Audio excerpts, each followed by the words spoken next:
Hello, listeners. Before we start, I just want to remind you you can listen to Nighttime early and ad free on Amazon Music. Include it with Prime.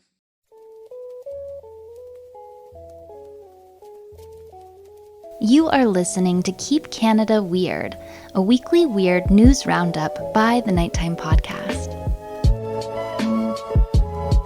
Handsome Aaron Airport, I see you frantically wiping your hands and wiping your mouth. Were you snacking before we started? I never snack before we start, but I was just like hungry and I had a bag of Ringolos here. Humpty Dumpty Ringolos, and I just couldn't help myself. And I was trying to get as many Ringolos in as possible before we went live. Okay, well, you did a great job. You scarfed them. We don't want to start a special treat segment on the show. Since we already have a special drink segment, I don't think my waistline could take opening the show with chips and pop. But I will tell you, I do have a drink tonight. It's not really that special, but it is refreshing. It's a Diet 7-Up. Oh, okay. Diet 7-Up, eh? Yeah. That is a special drink. You were saying you didn't have one before we went live. Let me ask you this. 7-Up or Sprite? I like both. Yeah, you don't have to choose in this life. You're free to have both. Variety is the spice of life. So I do 7-Up and Sprite and live my life to the fullest. What do you got over there? I have something kind of similar, actually. I have a Diet A&W root beer. Ooh, okay. A&W make great root beer. And root beer is generally caffeine free. So all the boxes are checked. Here we go. Oh, yeah, that's tasty. Yeah, that's damn good. Really washes down my Ringolos.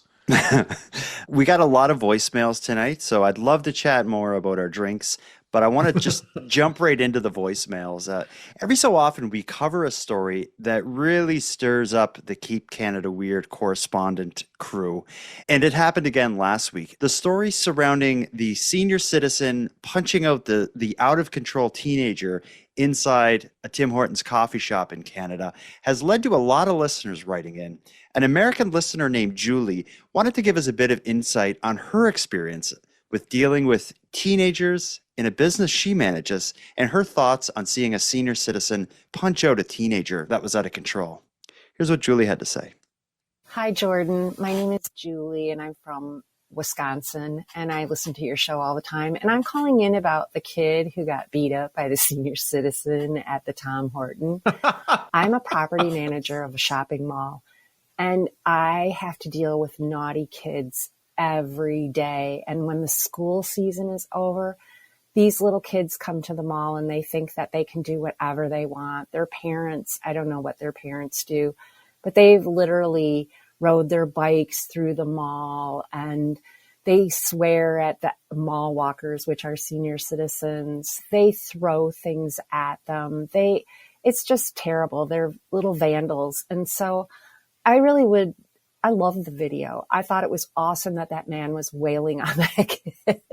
And I know that sounds terrible, but it doesn't. When you deal with them on a regular basis, like I do, I just wish that we could do something to these little snots. They're just brats. And why do they think that they have the right to do this? I just don't get it. But I just wanted to support the elderly people that smacked around the young teenager, because there are days I wish I could do that. Do you want to react to this incident taking place at Tom Horton? Yeah, I prefer that name, Tom Horton.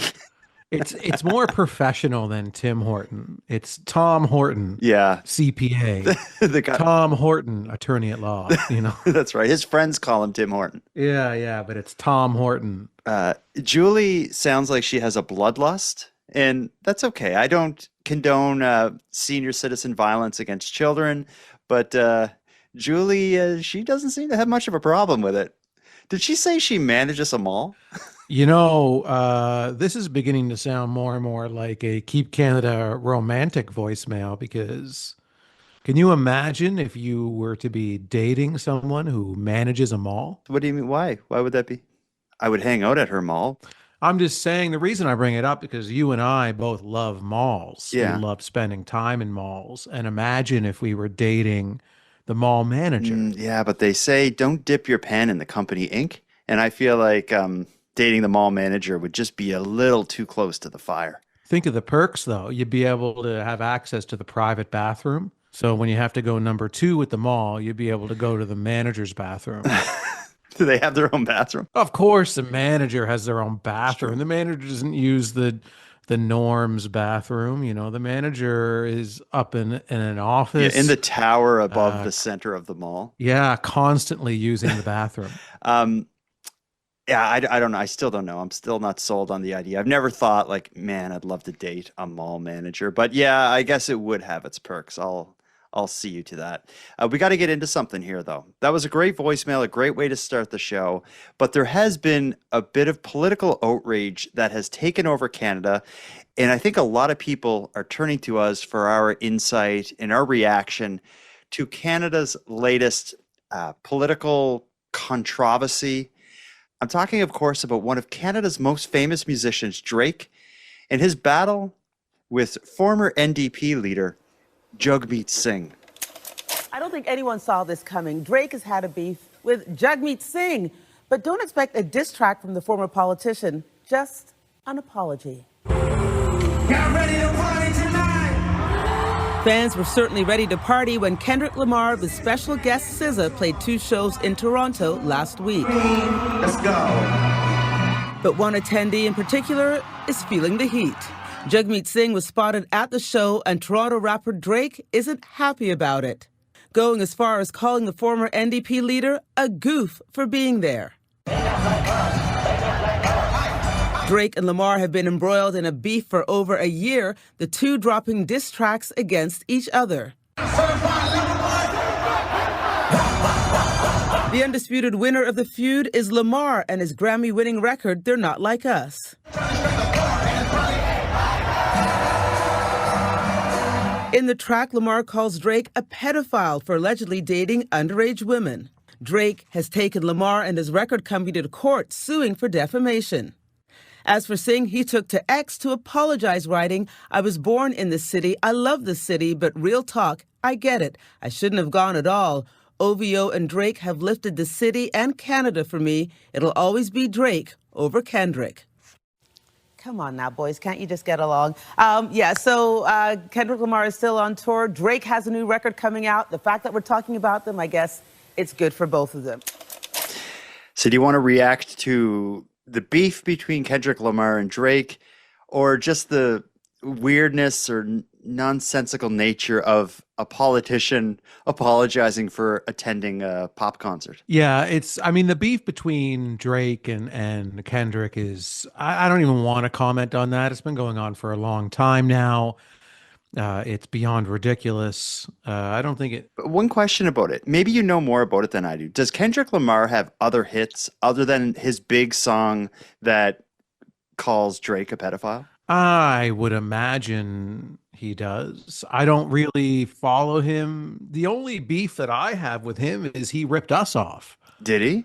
Well, he references A minor in the song. Oh, that's right. Airport had a song. A minor. That's right.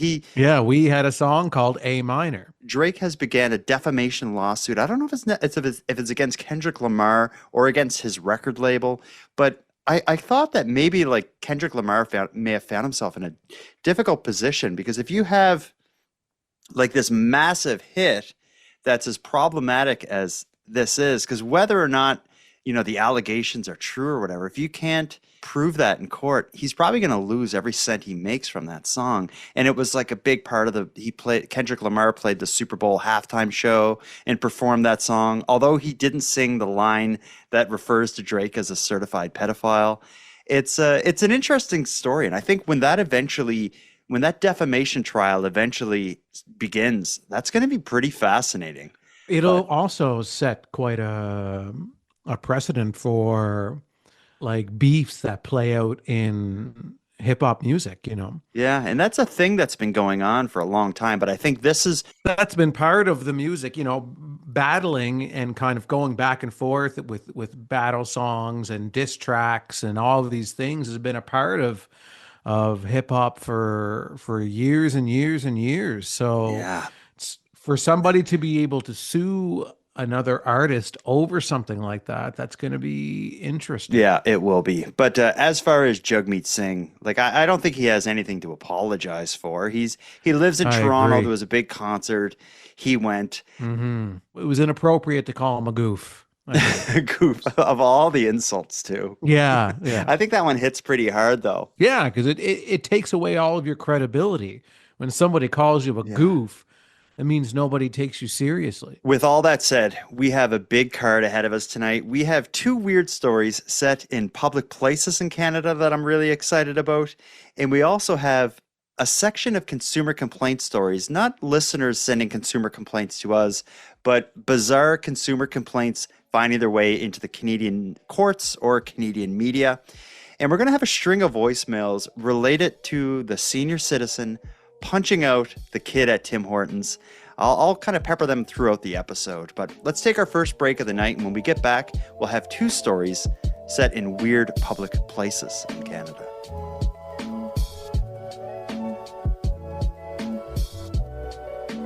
Handsome Air and Airport. Something we discuss a lot on this show is public art installations, and we're going to do it again tonight in episode 168.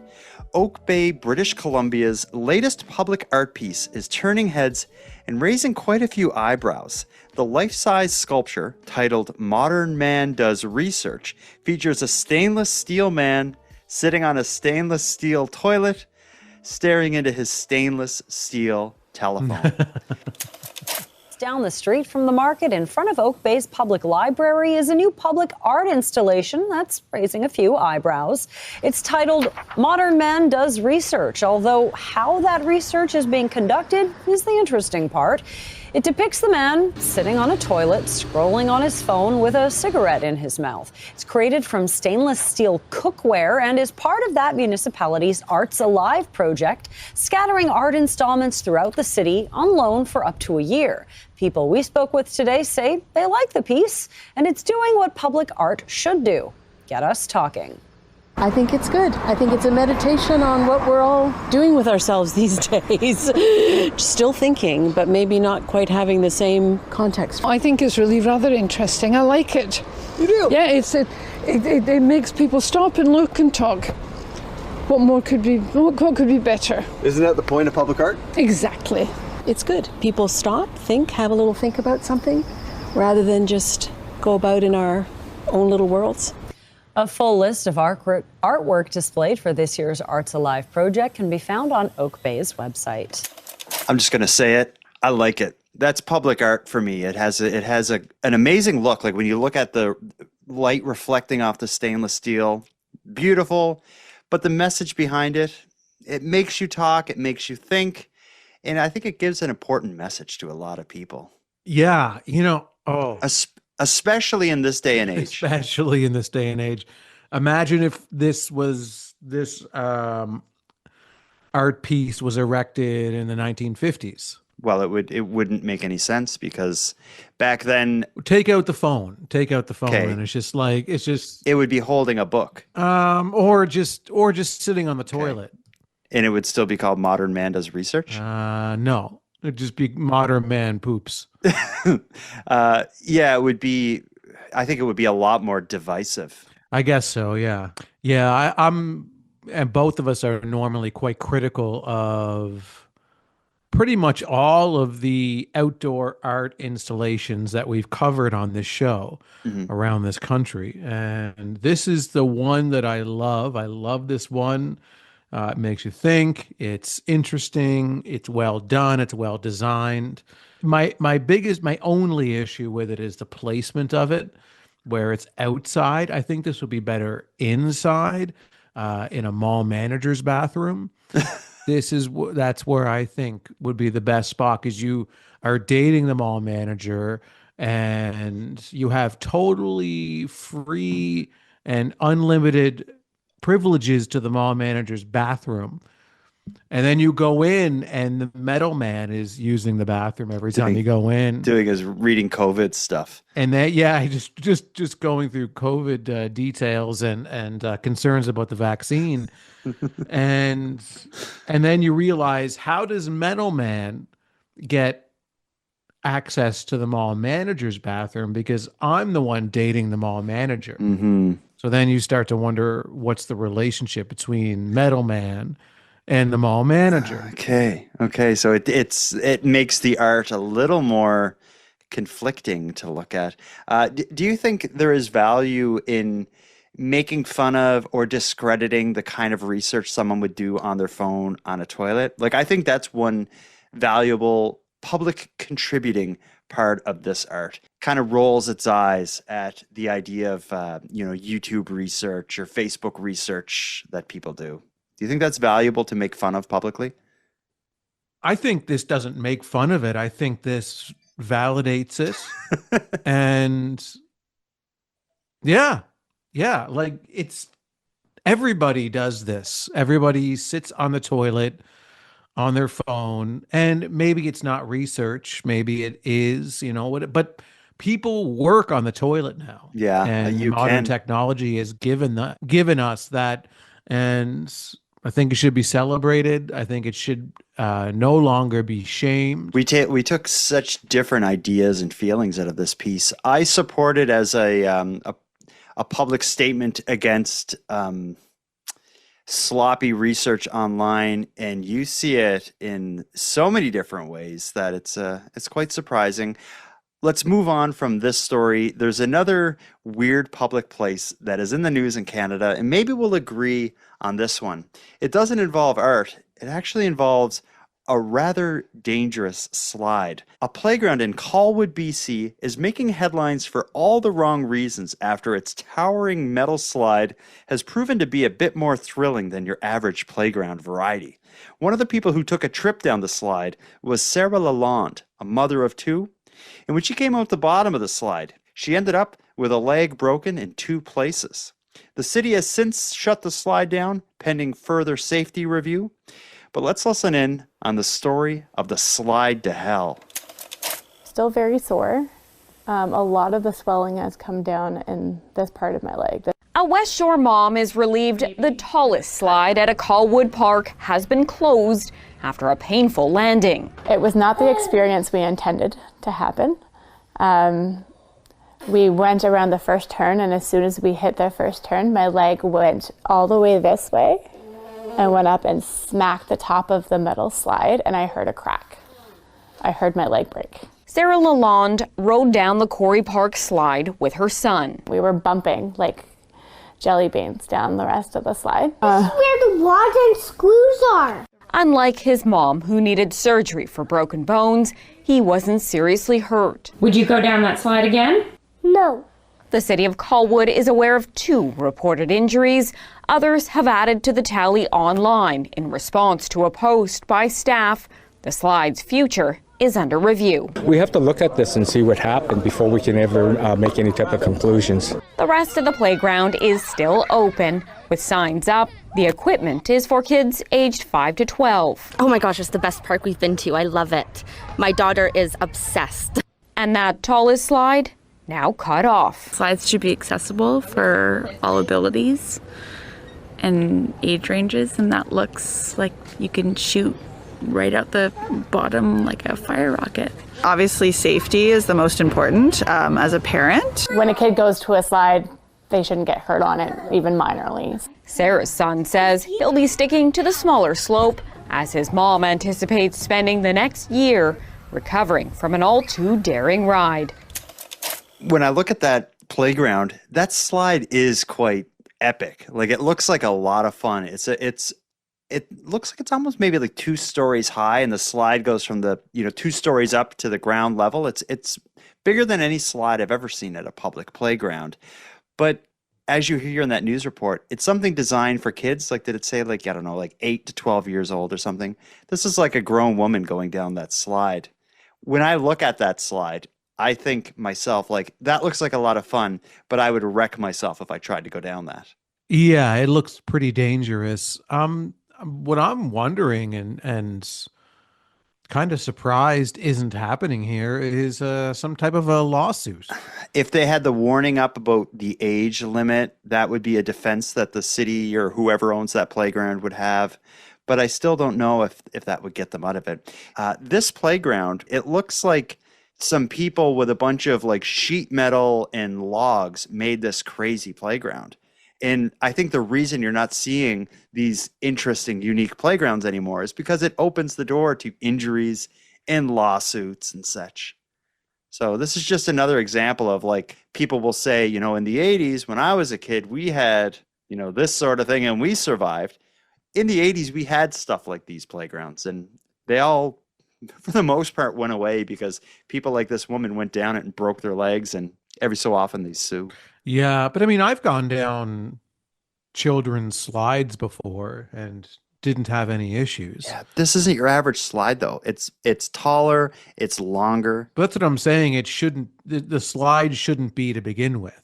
Yeah. It's just designed in a way that makes it dangerous, because they were even saying in the story that there were children getting hurt on this slide as well. Not to the extent, and not to the mangled extent that this woman was. Yeah. Certainly the children were getting hurt as well. So it just seems like the design of this slide is flawed. And the person who designed it, as punishment, should be sent down their own slide. Yeah. Well, what do you think is going to happen with this slide? Right now, they kind of have it like fenced off for the most part with the rest of the playground open. My money's on they just remove this slide because they don't want to risk getting sued if they don't get sued by her. Yeah, get rid of the slide, because you're going to have, since the puberty problem is rampant in this country, you're going to have teenagers hearing that this is a death slide, and they're going to need to try it out. And then they're going to end up as pretzels on the other side. The slide to hell is what I call it. And that's because it's fast, it's scary, it's dangerous. And because it's stainless steel, I bet you it's very hot and muggy in there. Yeah. But you brought up an interesting point there. Do you remember moments ago you referenced the puberty problem? Of course, I remember. And to be honest, I kind of did it on purpose. Okay, good. Well, it's a good move on your part because you're setting up the next voicemail. I told you we have actually a trilogy of voicemails related to the senior citizen punching out the kid at the Tim Hortons that we discussed last week in episode 167. A listener named Mara wants to weigh in on that issue, not so much in the context of what happened at that Tim Hortons, but specifically on the puberty problem branding that we used. The puberty problem is a term that you coined to represent the phenomenon we notice where teenaged children seem to be trying to destroy everything that is good about society. We've been calling it the puberty problem. Mara's not crazy about that. Let's hear what she has to say. Hello, bus stop and Handsome Aaron Airport. This is Mara from the States. I listen every week. It's one of the bright spots in my week, so thank you for letting us bury our heads in the sand with you. I wanted to workshop the name the puberty problem a little bit.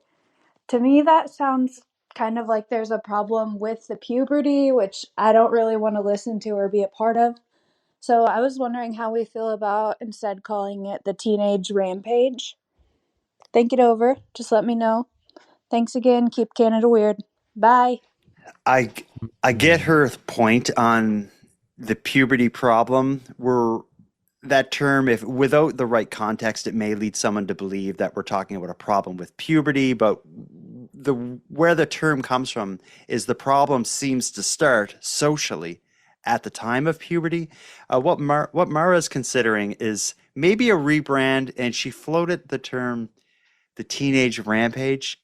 I like it, but I don't love it. It's almost there. It's an interesting name.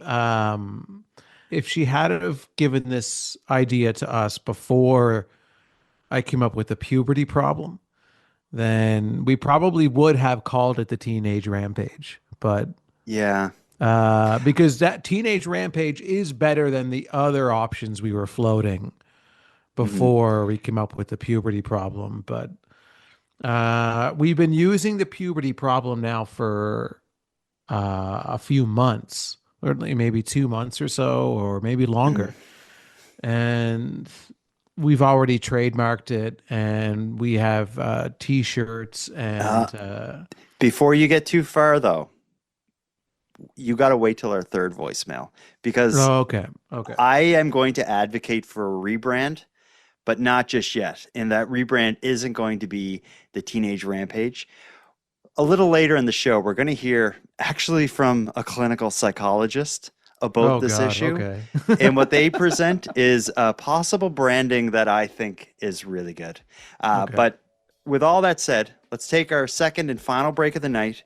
When we get back, we have 2 consumer complaints.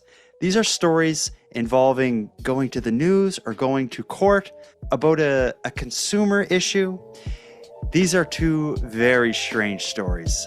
Buckle up for these. We'll get into them after this break.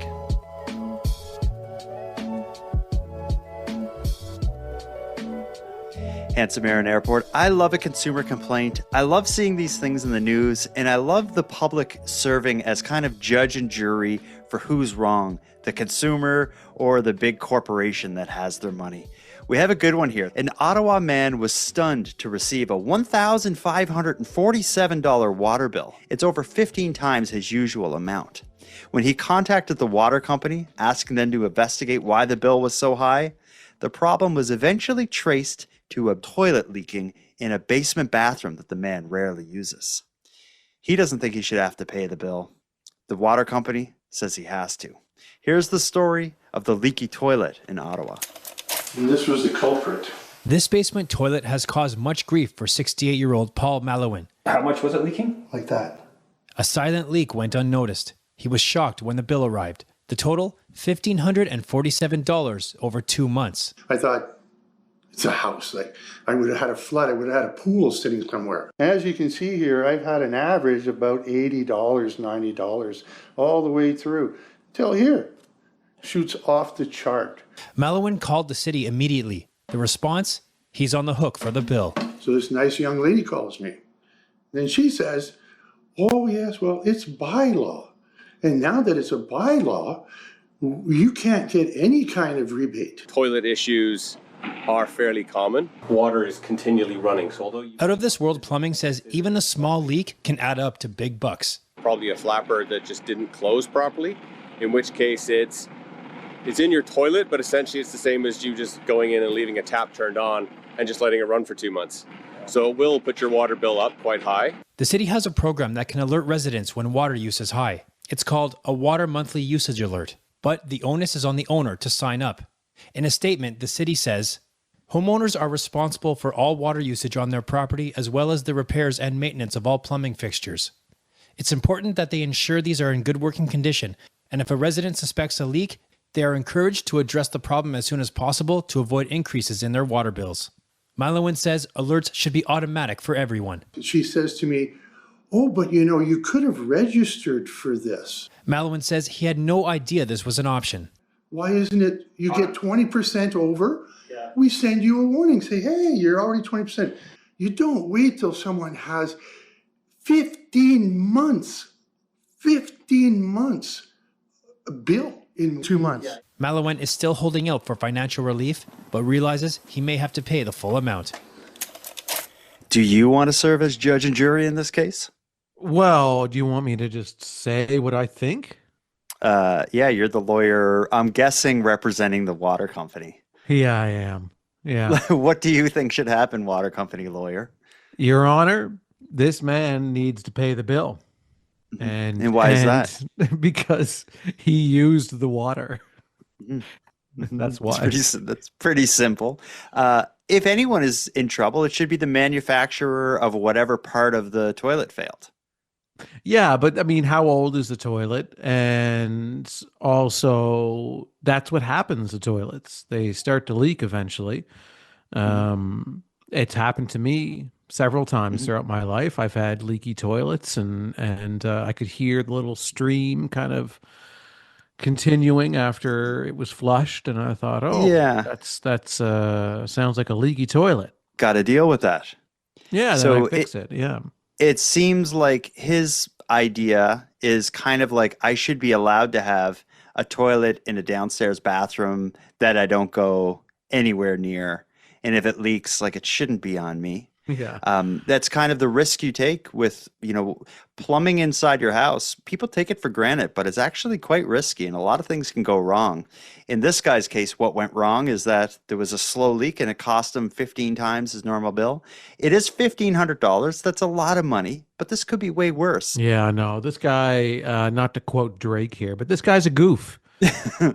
What about his condescending tone when he was giving the quotes of the woman he spoke to from the call center or whatever? And she said, but there's like the way he delivered it, but there's a bylaw and the bylaw. But there's a bylaw in the bird. Yeah, I didn't care for his impression of her. Mm-hmm. Yeah, this guy, I don't like this guy. Yeah, The only part of his case that I do appreciate and sympathize with is that the water company does offer some kind of service where if your bill gets too high, they call you or, they probably just send you an email or a text or something like that.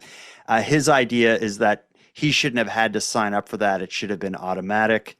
Maybe he has a case there, but it's a business decision for that company. Do we want to automatically put everyone on it or not? They don't owe it to you to offer that service.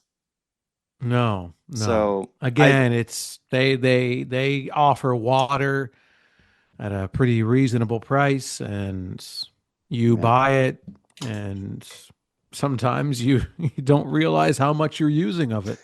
Yeah. All things considered, though, we complain about bills all the time. The price of gas, the price of electricity, the price of food. Of all the bills, water is by far the most reasonable bill. You'd be without water in your house, it would be such a huge problem. And the bill is reasonable in terms of price, even when it goes up. Yeah. Well, think about how much water you use when you flush the toilet, when you take a shower, when you cook, when you drink, when you let your toilet run. I never think about I gotta when I save water, it's for environmental reasons, never because my bill's gonna be nuts. Yeah, exactly. Water is very cheap, and so are bananas. I think this guy with his water bill is bananas. All right. Well, I think we both agree. I side with the water company on this one. I think the guy should pay his bill and get a new toilet put in. And I agree. Yeah. All right. That was an easy one. This next consumer complaint, it's not really a consumer complaint, although it does involve the purchasing of sexual services.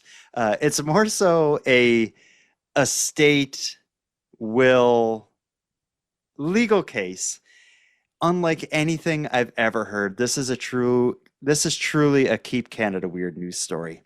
An 84-year-old BC widow's $1 million estate is now at the center of a bizarre legal battle after her remaining family members learned that she left her money to a much younger male escort that she met online just months before her death. Her niece, her nephew, and a former personal trainer turned friend are now engaged in a legal battle to overturn her will. This is the story of the 84-year-old woman, the male escort, and the $1 million that she left him. A BC Supreme Court judge will now decide if the will of Janet Henry, an 84-year-old North Vancouver woman who left her $1 million fortune to a male escort in his 20s who she'd been seeing in the final months of her life, will stand, or if that money will go to her last beneficiary, her former personal trainer, or her closest living relatives, a niece and nephew in Australia. Candice Cho is a wills and estates lawyer in Vancouver who isn't part of the case but has read the court filings. I think the facts in this case are more unique than my usual cases, although it's not uncustomary to have somewhat dramatic facts. We kind of joke about how it's kind of like soap operas for the dead. The court documents outline how Henry hired Simon Garston to provide companionship and sexual services in the final year of her life. 3 months before she died in November 2021, she made him the sole beneficiary of her will, and he inherited $1 million. Henry's niece and nephew argue their aunt was unduly influenced by Garston. They are essentially saying that she was coerced to do something against her will. Essentially, that's what undue influence is. The niece and nephew aren't asking the judge to throw out their aunt's entire will, just her gift to the escort, because Henry's previous will didn't name them as beneficiaries either. It was a former personal trainer that she had a close relationship with, but who presumably was also much younger than her at the time. I did the math. It looked like she was 72 when she met him, and he was much younger than her, and she chose at that time to give her estate to him. And he was added as a party to this action. So really the contest is now between the next of kin and also the former personal trainer friend and the male escort. Cho says it can be difficult to convince a judge that a person's last wishes shouldn't be followed. I don't see anything from the case to indicate that there was any declaration of incapacity on her front, despite her advanced age. And so she has the rights of any other person to give her estate to whomever she wants. That's called testamentary freedom. And if she wants to give it to somebody that she has strong affection to, who happens to be her male escort, she has the freedom to do so. She says it's a case that wills and estates lawyers will be following closely. Any predictions here? I don't know. It could go any way. Yeah. It'd be fascinating to read the reasons for judgment. The Supreme Court judge has set a June 30th trial date in this case, but the former personal trainer, who was the beneficiary before the new will was drafted, has asked for an adjournment so he has time to prepare his case. That hearing will be next week.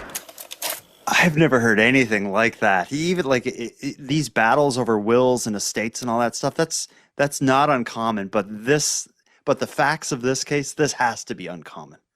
This is going to be a TV show one day, 100%. It has to be. Like I would never expect an 84-year-old widow. She's been living alone for, I think I read her, she has no children. Her husband died like 15 years ago.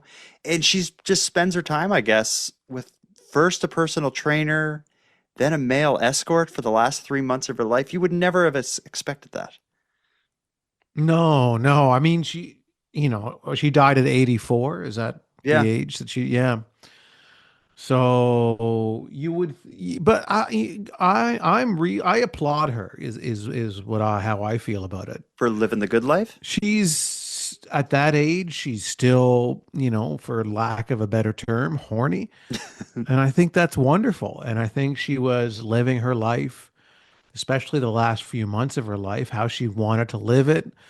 Having intimate relations with a much younger man, and he deserves this. He deserves the money. There is a dark side of it, because a part of her niece and nephew's reasoning for trying to have the will overturned, again, it's not because they want the money. They weren't beneficiaries on her last will either. The personal trainer was. So they want to have it overridden and that money given to the prior guy who was a personal trainer. But in their case, in the court filing, it is quite interesting and a little dark what they have to say. I'm going to read you some of it here. This is going to repeat a little bit of the facts of the case, but it's going to give more detail on what the allegations actually are. Janet Henry, an 84-year-old widow from British Columbia with no children, left the bulk of her $1 million estate to a much younger man she met online named Simon Garston, a self-described professional companion and male escort. The two connected via Skype in early 2021 and saw each other several times over the next 6 months, including multi-night stays at her home. Court documents state that Henry paid Garston agreed-upon fees for companionship and sexual services. Now Henry's niece and nephew are contesting the will, alleging she was lonely and vulnerable, especially during the COVID-19 lockdowns, and subject to undue influence by Garston, who they say held a position of power over her. Garston, in response, argues that Henry was an independent woman who made her own decisions, and that he was financially dependent on her. It wasn't the other way around. A BC Supreme Court judge ruled that the case must go to trial, noting circumstantial evidence like a 54-year age gap and revealing text messaging, suggesting more than a casual relationship that raises questions of influence. Adding complexity, a former friend named Douglas Wilson has entered the legal battle. A previous will from February of 2021 named him as the primary heir to her fortune. Wilson says he and Henry met in 2009 when he was her personal trainer, and they developed a close relationship that lasted even after he moved to Australia. He alleges the switch to Garston was a radical departure from her long-time estate plans and claims Garston manipulated Henry emotionally and encouraged risky health practices, like encouraging her to eat raw chicken to cure her cancer and advised her against seeking medical help. The trial is scheduled for June 30th. So, a few things here. For one, the part of the allegation that involves the male escort encouraging her to like self-treat cancer with raw chicken and not go to see a doctor and stuff, that kind of would lean me to think like, was this guy trying to see an end to her life? Did she take it upon herself to update the will, or is that something he encouraged her to do? And I think they could probably get to the bottom of that by looking at texts or figuring out what led to her, contacting the lawyer to do this. The whole thing's Yeah. bizarre. And on top of all this as well, the personal trainer, he didn't even know this had happened until the niece and nephew contacted him. And now the trial, it looks like it's going to be delayed because now he's going to be involved in it, and his legal team is going to need some time to step in. I feel that somebody wants to leave their money to someone in their will, whoever it is. I feel like they have the right to do that. If there's concrete evidence of manipulation and attempted murder was, some people are claiming Yeah. here, that's a little different. But right now you have that side is saying those things. Obviously they're motivated to say that, but I don't know.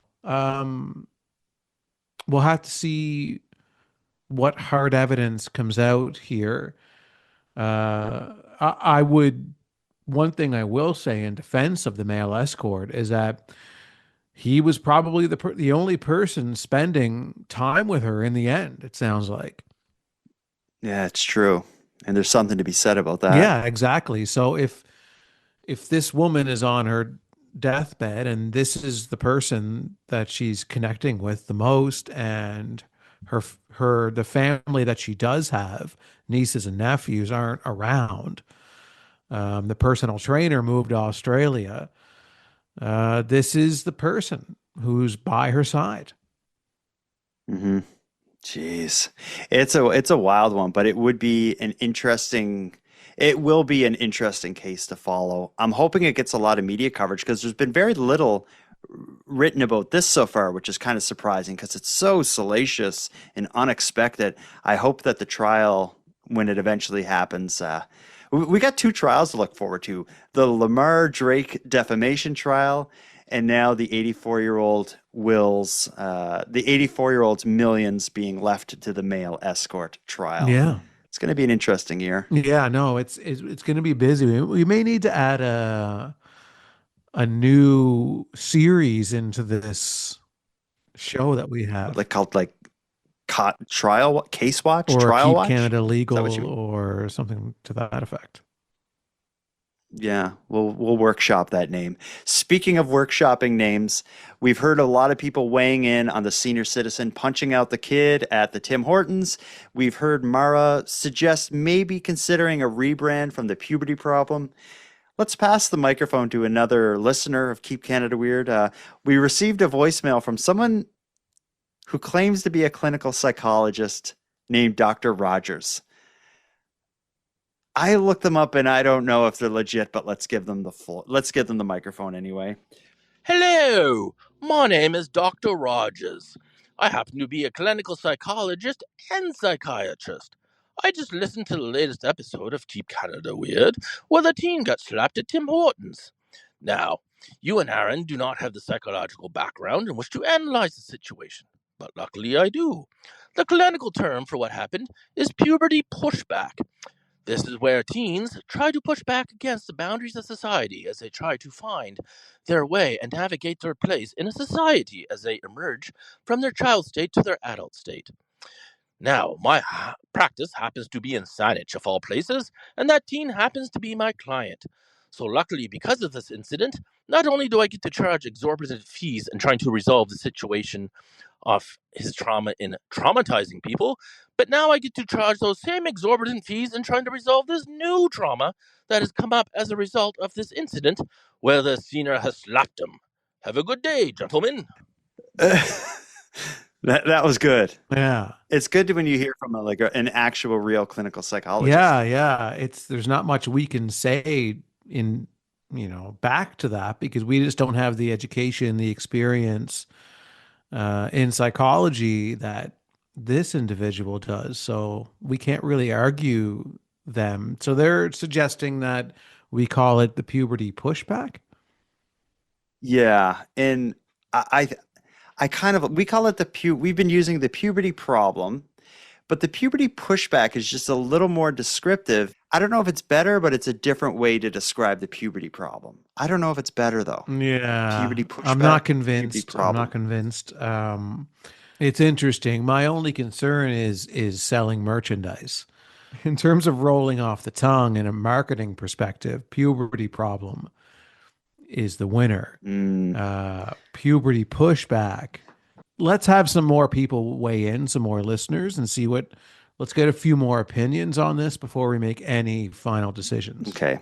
We're sticking with puberty problem at this point, though. And for now, if we went with puberty pushback at this point, do we need to include Dr. Rogers in on a commission on all the sales of the merchandise we've been selling that's been flying off the shelves?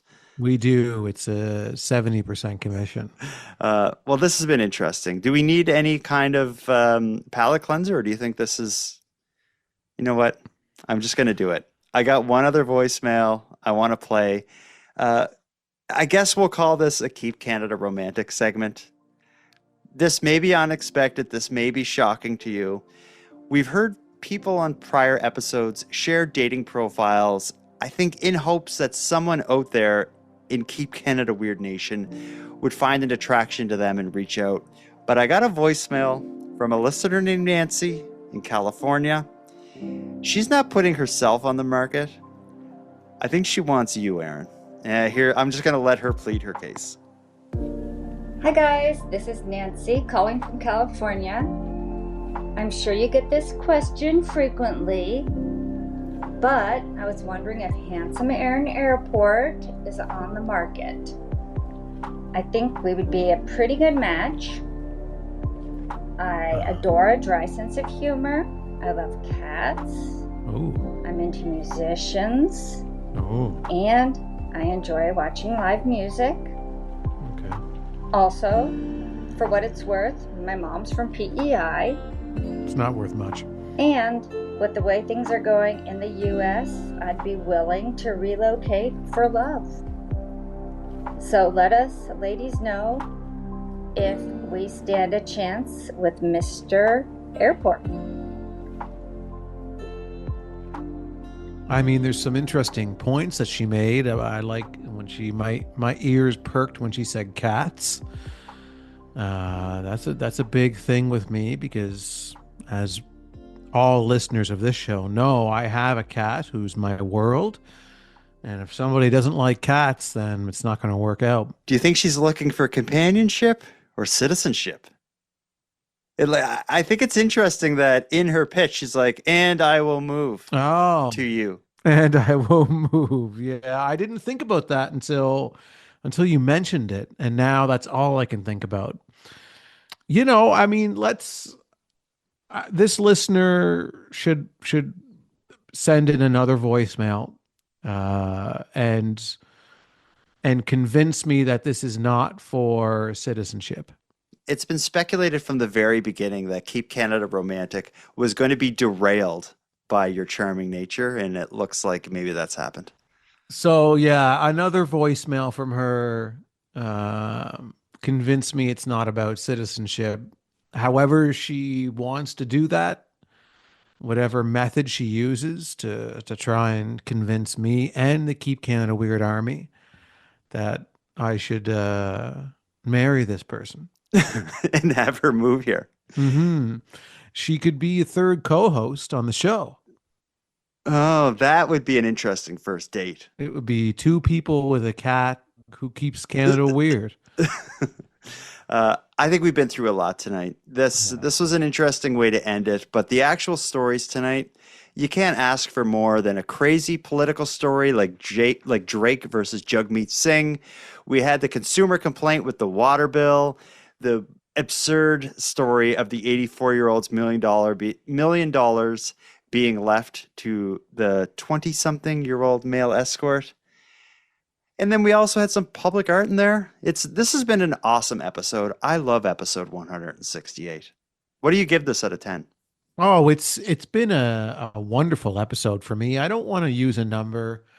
I find that a bit too mechanic, and so how many thumbs up then?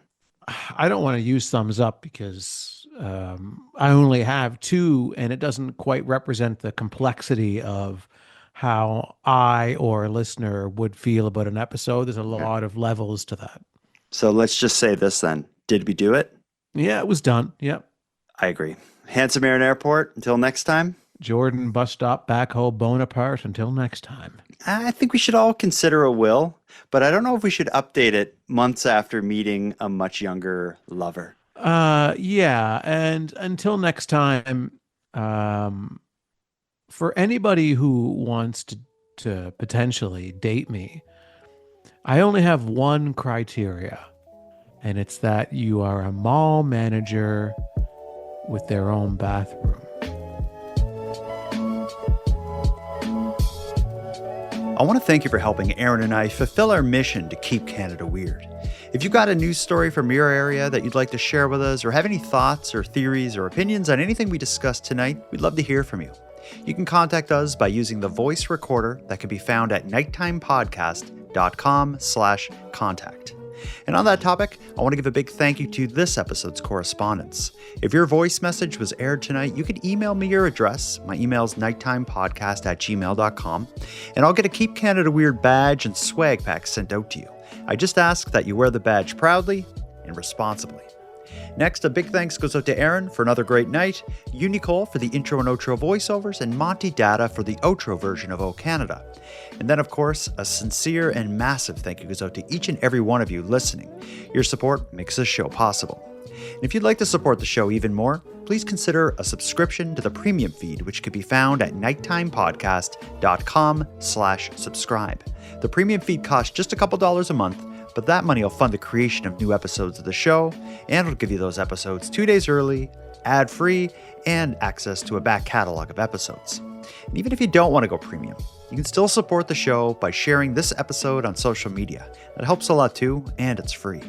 Your support is very much appreciated. So with all that said, until next time, take care of each other, hug your loved ones tight, and together, let's keep Canada weird. Keep Canada Weird is written, hosted, and produced by the Nighttime Podcast.